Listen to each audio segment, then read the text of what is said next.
शादी एक समझौता पार्ट 25। माही की बात सुनकर सोना और दादी मुस्कुराने लगे तो माही बोली, मेरा मतलब है कि कल नोट्स बनाने में टाइम लग गया था, इसलिए लेट सोए थे। दादी बोली, हमने पूछा क्या? माही बोली, नहीं दादी, पर मैंने सोचा बता दूं। दादी बोली, तुम दोनों सोचते बहुत हो और सफाई तो और भी ज़्यादा पेश करते हो। अरे भाई, तुम दोनों का मामला है ये, तुम कुछ भी करो, हमें क्या। दादी की बात सुनकर सोना की हंसी छूट गई। माही को दादी की बातों से शर्मिंदगी महसूस होने लगी तो वो किचन में चली गई। तो सोना बोली, दादी देखा, भाभी शर्मा गई। फिर दादी और सोना दोनों हंसने लगे। कुछ देर में दीपक नीचे आया तो दादी बोली, क्या बात है बेटा, आज देर से उठे?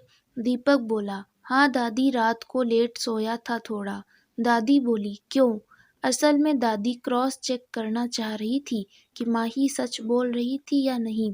दीपक ने झूठ बोल दिया कि वो पापा का ऑफिस का बहुत काम बाकी था, इसलिए थोड़ा कल रात निपटाया। दादी बोली, अच्छा। दीपक ने हाँ कहा। दादी फिर बोली, लेकिन माही बहू तो कह रही थी कि कल रात तुम नोट्स बना रहे थे और तुम बोल रहे हो कि ऑफिस का काम कर रहा था। तो तुम ही बताओ बेटा कि कौन सच बोल रहा है।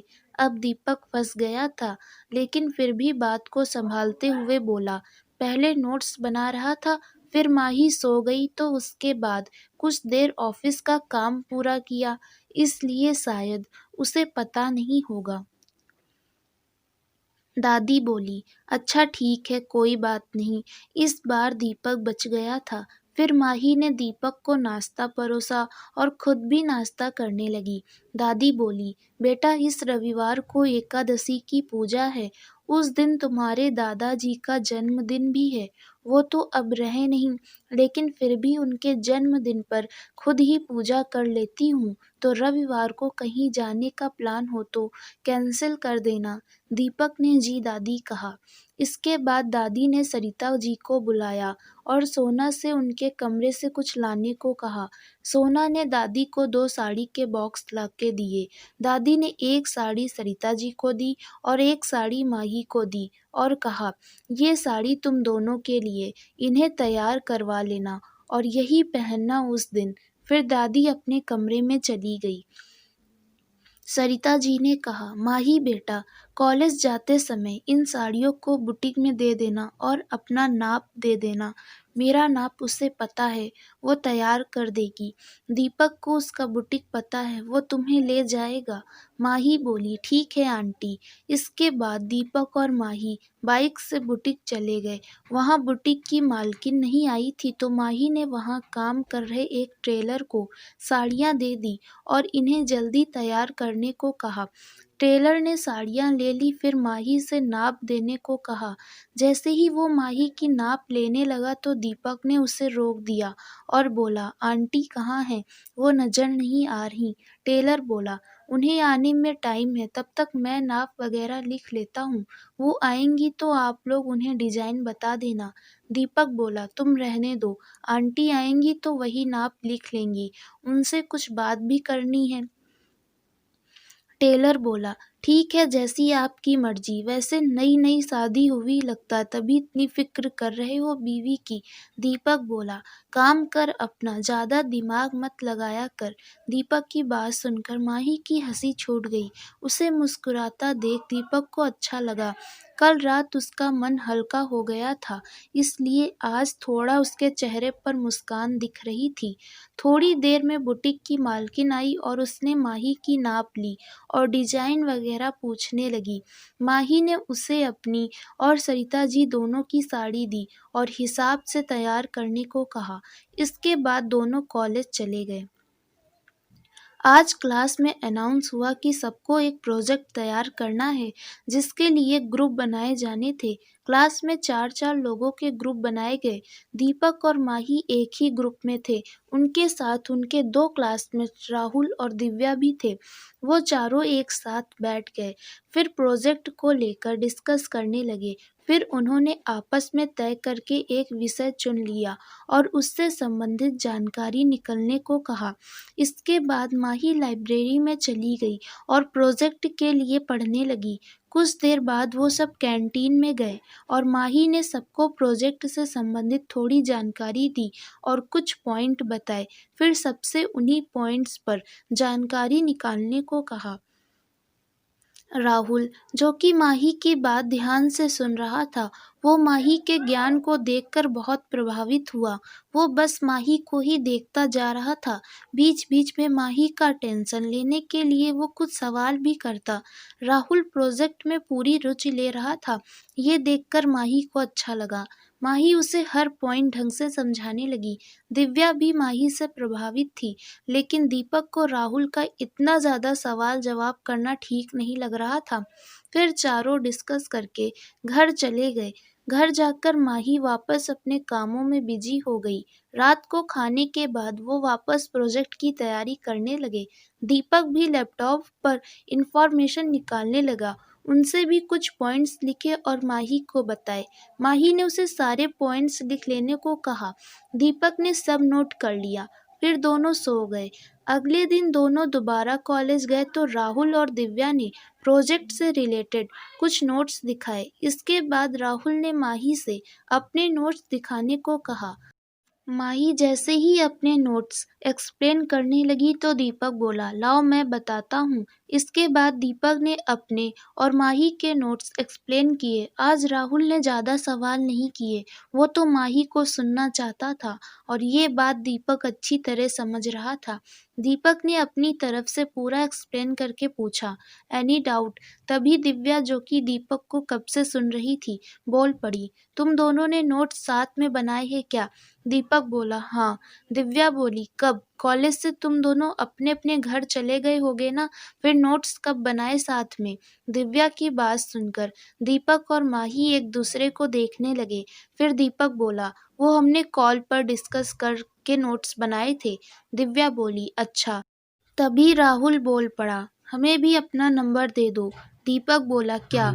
राहुल संभलते हुए बोला, अगर कभी कुछ प्रोजेक्ट से रिलेटेड कुछ पूछना हो तो हम भी कॉल पर पूछ लेंगे, क्यों दिव्या? उसने दिव्या से पूछा। दिव्या बोली, हाँ राहुल ठीक कह रहा है, हम सब नंबर शेयर कर लेते हैं ताकि कभी कुछ पूछना हो तो कॉल पर बात कर सकें। फिर दीपक ने अपना नंबर राहुल और दिव्या को दे दिया। दीपक का नंबर सेव करके राहुल बोला, और माही तुम्हारा नंबर? दीपक बीच में बोला, मेरा ले लिया है ना, अब उसका क्यों चाहिए? राहुल बोला, कभी माही से कुछ पूछना हो तो उसे ही कॉल करूँगा ना, तुम्हें थोड़ी कॉल करूँगा। फिर माही ने भी अपना नंबर उन दोनों को दे दिया। इसके बाद सब क्लास अटेंड करने चले गए। क्लास कंप्लीट होने के बाद दोनों घर चले गए। घर जाकर माही सरिता जी की मदद करने लगी। थोड़ी देर बाद दादी ने माही से सर में गुनगुने तेल से मालिश करने को कहा, तो माही तेल गुनगुनाकर लाई और दादी की मालिश करने लगी। तभी कमरे में रखा उसका फ़ोन बजने लगा। उस वक्त दीपक भी कमरे में ही था। पहले तो उसने ध्यान नहीं किया, लेकिन जब दोबारा फ़ोन बजा तो उसने सोचा देख लेता हूँ, शायद कोई अर्जेंट कॉल हो। उसने फ़ोन देखा तो उसमें राहुल का कॉल था। दीपक सोचने लगा, ये राहुल क्यों फ़ोन कर रहा है माही को? शायद प्रोजेक्ट का काम होगा कुछ। वो फ़ोन लेकर नीचे आया तो देखा कि माही दादी को तेल मालिश कर रही थी। दीपक को देखकर दादी बोली, अरे दीपक आओ, बेटा तुम भी माही से मालिश करवा लो बालों में। फिर दादी उठकर चली गई तो माही ने दीपक से बैठने के लिए कहा। दीपक आकर माही के पास बैठ गया। तभी राहुल का वापस कॉल आने लगा तो दीपक ने माही को फ़ोन देकर कहा, तुम्हारे फ़ोन में कब से राहुल का कॉल आ रहा है, लो बात कर लो। माही ने फ़ोन उठाया और बात करने लगी। राहुल से बात करते टाइम माही थोड़ा मुस्कुरा रही थी तो दीपक को थोड़ा बुरा सा फील हो रहा था। कुछ देर बात करके माही ने फ़ोन रख दिया और दीपक के सर में तेल लगाने लगी। दीपक बोला, क्या कह रहा था वो? माही बोली, कुछ नहीं, बस यूं ही फोन किया था। दीपक बोला, फिर भी कुछ तो बोल रहा होगा। माही बोली, हाँ, बस यही कह रहा था कि मैं भी प्रोजेक्ट में अपनी पूरी मेहनत लगा दूंगा। तुम्हें ज़्यादा टेंशन लेने की ज़रूरत नहीं है। हमारा प्रोजेक्ट सबसे बेस्ट होगा। यही सब बोल रहा था। दीपक सोचने लगा, इनमें से काम की बात तो कोई भी नहीं थी, खाली अपनी तारीफ मारने के लिए फोन कर रहा था या माही से बात करने के लिए कह रहा होगा। माही धीरे धीरे दीपक के बालों में मालिश कर रही थी। तभी दीपक का फोन बजा। उसने फोन उठाया तो दूसरी तरफ दिव्या थी। वो दीपक से हालचाल पूछने लगी।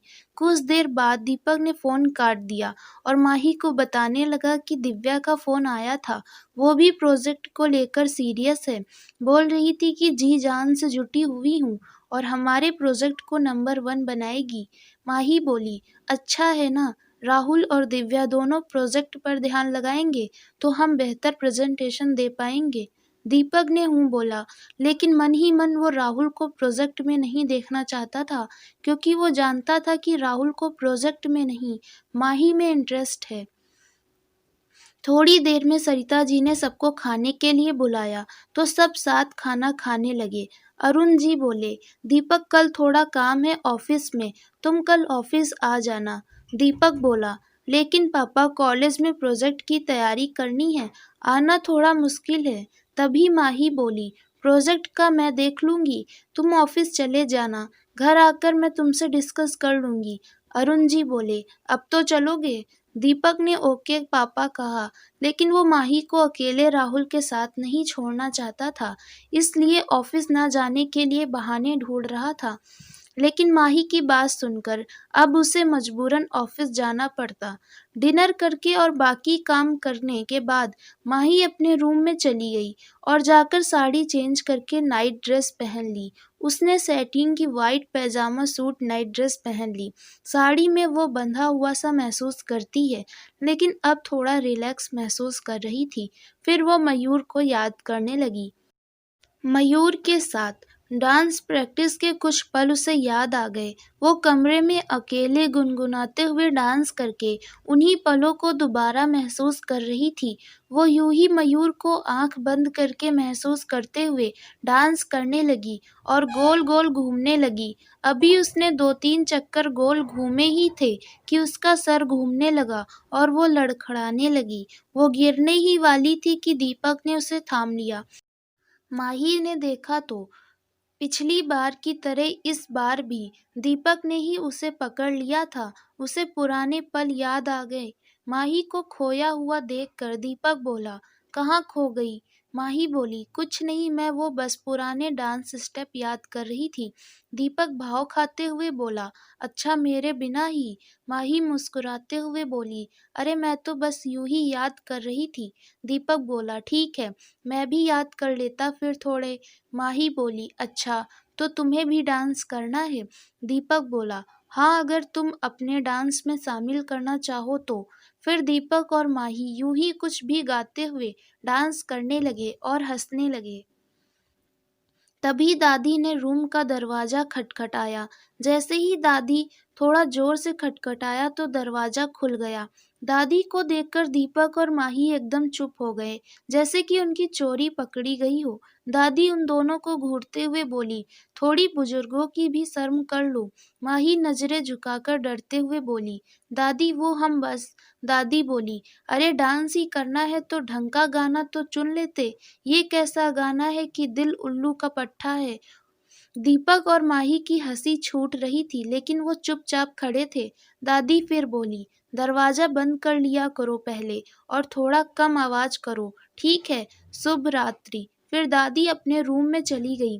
दादी के जाते ही जो दीपक और माही ने हंसना चालू किया, फिर तो लगातार हंसने लगे। हंसते हंसते माही के पेट में दर्द हो गया। माही को इस तरह खुलकर हंसते हुए दीपक ने आज पहली बार देखा था। कितनी खूबसूरत लगती थी वो। हंसते हुए उसके मोती जैसे दांत चमकने लगते। हंसते हंसते उसके गाल लाल हो गए और अब तो उसके गालों में भी हंसते हंसते दर्द होने लगा। बड़ी मुश्किल से उसकी हंसी रुकी। फिर दोनों दादी की बात करते हुए सो गए। अगले दिन सुबह उठकर माही ने अपने काम निपटाए, फिर नाश्ता बनाने में मदद करने लगी। थोड़ी देर में सब नाश्ता करने नीचे आए। माही दीपक को देखकर मुस्कुराई। फिर दादी भी आ गई। दादी को देखकर माही को कल उनका गाना याद आ गया और उसकी फिर से हंसी छूट गई। सरिता जी बोली, क्या बात है माही बेटा, आज बड़ी मुस्कुरा रही हो, कुछ खास है क्या? माही बोली, कुछ नहीं आंटी, बस यूं ही। तभी दादी सोना से बोली, अरे सोना, एक गाना निकाल कर देना मुझे। सोना बोली, कौन सा गाना दादी, कोई भजन है क्या? दादी सोचते हुए बोली, दिल उल्लू का पट्टा है। सोना बोली, क्या? दादी बोली, इतना बड़ा क्या क्या बोल रही है, निकाल कर दे फोन में चुपचाप। सोना बोली, आप कब से ऐसे गाने पसंद करने लगी? दादी बोली, कल से। चल अब निकाल कर रख, मैं थोड़ी देर में सुन लूंगी। फिर सोना गाना डाउनलोड करने लगी। दादी की बात सुनकर दीपक और माही मन ही मन हंसने लगे।